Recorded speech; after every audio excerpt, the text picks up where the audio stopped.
YouTube પરિવારના દરેક મિત્રોને મારા જય શ્રી રામ. તો આજે મારો બ્લોગ બનાવવાનો પ્રથમ દિવસ હતો.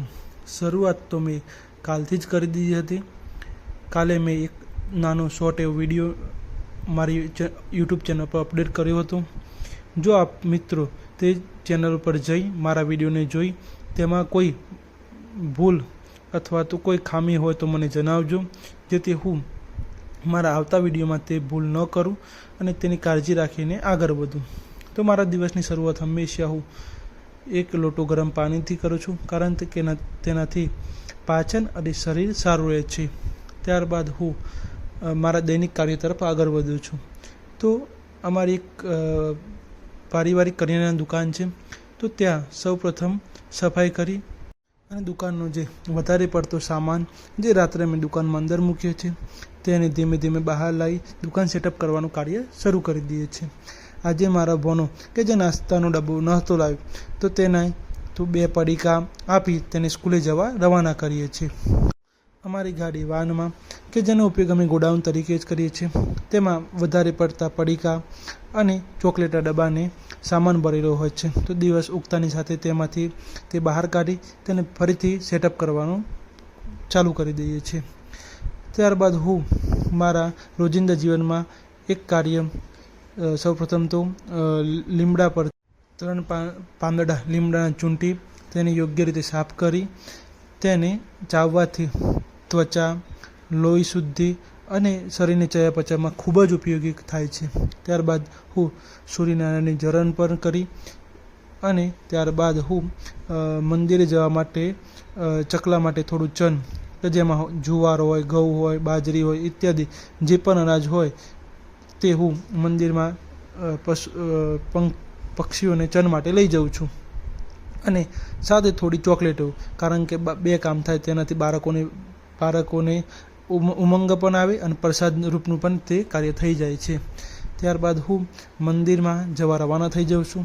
તો ત્યાં મંદિરમાં જઈ સૌપ્રથમ હું બધા દેવોના દર્શન કરી મહાદેવની જરણ પણ કરી અને ત્યારબાદ હું શ્રી રામ રક્ષા સ્તોત્ર મંત્રનો જાપ કરું છું. અને ત્યારબાદ હનુમાન દાદાને દંડવત પ્રણામ કરી હનુમાન ચાલીસાનો પાઠ કરું છું. મંદિરના આંગણમાં આવેલા પીપળા અને તુલસીનો છોડ કે જેને ઉનાળામાં ગરમીમાં પાણીની સમસ્યા રહે છે, તો તેને આપણે થોડું પાણી પીવડાવવાનું કાર્ય પણ કરીએ છીએ કે જેથી તેને ઉનાળામાં સુકાઈ ના જાય. તો તેનું હું ખાસ ધ્યાન રાખું છું. ઘરે પરત ફરતી વખતે હું પાર્લરમાંથી દૂધ પણ લેતો આવું છું. અને ઘરે આવીને પછી શાંતિથી મારી માતાએ ગરમ ચા અને સાથે મકાઈનો લોટ વઘારીને તૈયાર રાખ્યો હોય છે, તો તેની મજા માણું છું. જો આપ મિત્રોએ મકાઈનો વઘારેલો લોટ નાસ્તો ન કર્યો હોય તો જરૂર કરજો, તેની ખૂબ જ મજા આવે છે. ત્યારબાદ આવી ઘણા સમયથી મારી બીજી ગાડી સ્વિફ્ટ ગાડીમાં ઉંદરાનો ત્રાસ બહુ જ વધી ગયો છે. 2 ઉંદરા તો મેં ઓલરેડી પકડીને મૂકી આવ્યો હતો, પરંતુ ફરીથી એક ઉંદરો આવતા પોજરામાં તેને પૂરી પછી તેને તરાવી છોડવા જઈએ છીએ. અને પછી ઘરે આવીને પિતાજીને થોડી મદદ કરવા માટે દુકાને પહોંચી જઈએ છીએ. દુકાનનો સેટઅપ તૈયાર થઈ ગયો હોય છે અને સામે તડકો પણ આવતો હોય છે, તો ત્યાં દુકાને પડદા પાડી દઈએ છીએ કે જેથી સીધો તાપ દરેક વસ્તુ પર ન પડે અને વસ્તુ બગડીને પણ તેનું પણ ખાસ ધ્યાન રાખવું પડે છે. હવે ટાઈમ હોય તો છાપું બંધાયેલું છે, તો છાપાનું વાંચન કરવાનું અને સમાચાર જોવાના. ત્યારબાદ વાંચતા કંઈ એવું કન્ટેન્ટ સારું જણાય તો હું તે કન્ટેન્ટમાં સારો વિડીયો બનાવીને આપણા યુટ્યુબ રીલ્સ ઉપર મૂકું છું. દુકાનમાં 2 વસ્તુ જ મહત્ત્વની હોય છે, ગ્રાહકને માલ વાળો અને દુકાનમાં પૂરતો સામાન જોયો. તો જે સામાન ખૂટે તો તેને ઘરમાંથી લાવી અને યોગ્ય જગ્યાએ સુવ્યવસ્થિત ગોઠવવાનું કાર્ય કરીએ છીએ. કારણ કે જ્યારે પણ દુકાનમાં ગ્રાહકી વધારે હોય અને સામાન લેવા જવાનું પડે તો ઘણી તકલીફ પડતી હોય છે. તેના કારણે હું જ્યારે પણ મને સમય મળે તો માલ ભરતો રહું છું કે જેથી બીજો ગ્રાહકને જલ્દીથી માલ મળી જાય. હવે જો મને થોડો પણ ટાઈમ મળે ત્યારે હું મારા જે પણ થોટ્સ વિચારો હોય તેને જીમિનીમાં આપી તેના પરથી સારો એક ઇમેજ ક્રિએટ કરી તેવા 3-4 ફોટા લઈ અને એક સરસ વિડીયો બનાવું છું અને તે આપણી ચેનલ પર મૂકું છું. ત્યારબાદ છાશ પણ આવી ગઈ હોય છે, તો છાશને ઉનાળામાં છાશ ખૂબ જ વધુ પ્રમાણમાં જાય છે, તો તે લાવતાની સાથે તેને ફ્રીજમાં ફિલઅપ કરી ત્યારબાદ હું દુકાનમાં જઈ ચોકલેટો, શાંતિ આમલા, જાસ્મીન આ બધું સામાન આવી ગયેલું હોય છે, તો તેને પોતાની જગ્યાએ રાખી દઈએ છીએ અને તેના સાફ સફાઈ પણ કરતા રહીએ છીએ કે જેથી કોઈને તકલીફ ન પડે. ત્યારબાદ સમય મળે એટલે મારે એક જ કામ સાફ સફાઈ કરવાનું અને જે સામાન દુકાનમાં ખૂટે છે તેને લાવીને ભરવાનું. હવે એક મેં વિડીયો સ્ટોરી પર બનાવ્યો છે કે મહેનત કરવાથી શું મળી શકે, તો એ વિડીયો આપણી ચેનલ પર મૂક્યો છે, તમે તેને જોજો અને લાઇક અને સબસ્ક્રાઈબ કરજો.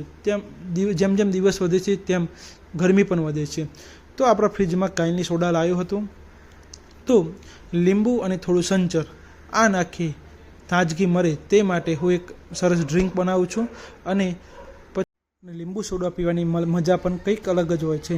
જો તમે પણ ટ્રાય કરવા માગતા હો તો ખાલી એક કાઇન્ડલી સોડાની બોટલ ઘરે જ રાખવાની અને જ્યારે પણ જરૂર પડે ત્યારે લીંબુ, સંચર, ફુદીના અને બરફ આ થોડું સામાન મિક્સ કરી અને એક સરસ ડ્રિંક બનાવી શકો છો, જેનું નામ પણ મિન્ટ મોજીટો છે, જે આપણે બહાર જઈએ ત્યારે તેને ટ્રાય કરતા હોઈએ છીએ.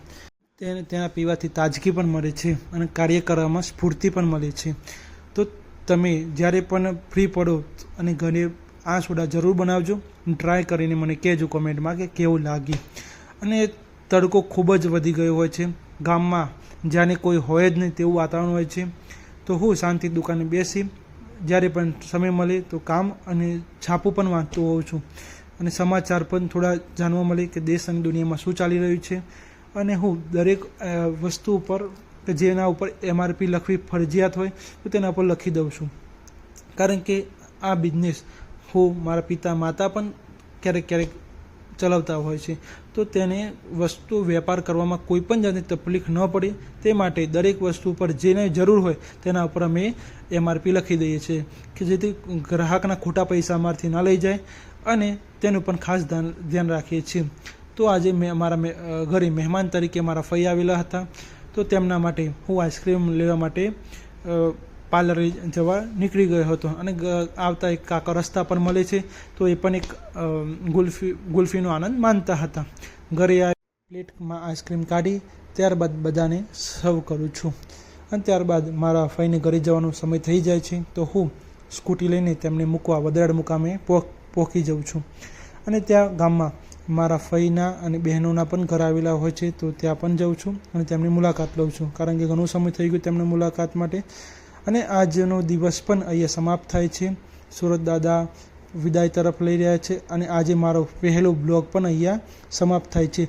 જો તમને આ બ્લોગ સાચે દિલથી ગમ્યો હોય તો તેને લાઇક અને ફોલો કરજો અને મને સબસ્ક્રાઈબ કરવાનું ન ભૂલતા. જય હિન્દ, જય ભારત.